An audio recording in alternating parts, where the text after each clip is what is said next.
Hello, welcome to 100 Poems in 100 Days. I'm Robert Stocks, and today it's poem number 50.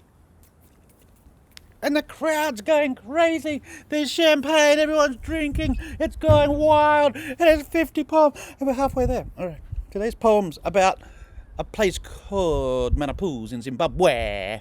Allegra and I went there in 1993, and we had 6 weeks hitchhiking around Zimbabwe.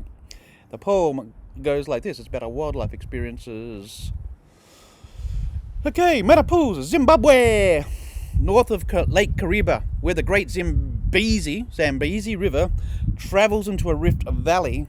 It creates 4 large pools and a series of river islands separating Zambia from Zimbabwe. An old Land Rover drives into the park and within minutes passes an elephant squatted in a dry riverbed, enjoying a dust shower. Minutes later, it pulls over with a clutch problem, and the 4 occupants climb out and survey the dry parklands all around, with ebony and mahogany and the occasional baobab. All we need now is to see a lion, jokes one. They all scuttle back inside the vehicle as 2 lionesses and a cub emerge 200 metres away out from the distant trees. And so the scene is set, and nature visits these travellers at every turn. Especially the couple camping on the ground while all the other campers sleep on top of their vehicles out of harm's way. There's a train passing, we might just pause for that and say, thank goodness for trains. They settle into a campsite without fences or walls, guides or guards. The animals come and say, hello!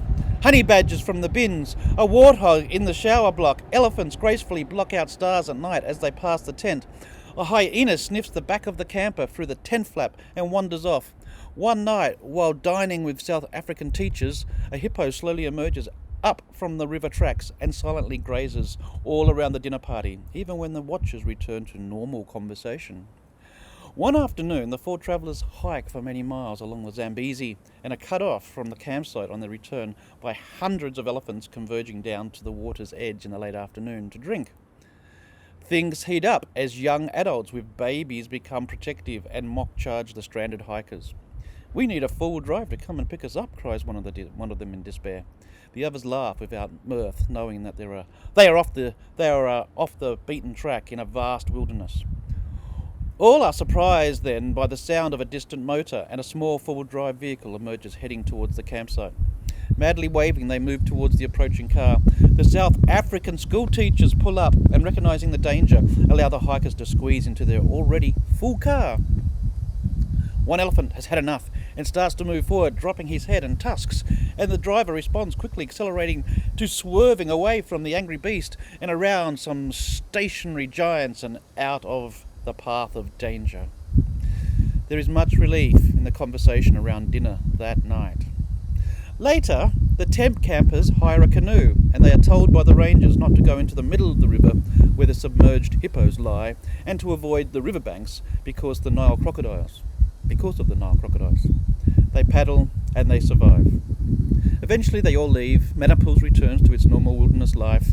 The travellers are safe and brimming with images and stories of the African wildlife experience, images etched deep within their memory. So guys, keep looking for the beauty in your own life, have that sense of appreciation, and don't forget to keep moving forward in your life. Raw 50! Yay! Crazy day!